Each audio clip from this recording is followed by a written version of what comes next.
nicyo gituma mpagaze ntafite ubwoba ngo nibaze ku izabesho kuko nzi neza ko nta muntu n'umwe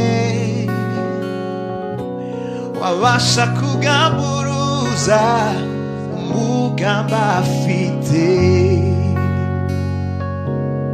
Nicyo gituma mpagaze ntafite ubwoba ngo nibaze ku izabesho.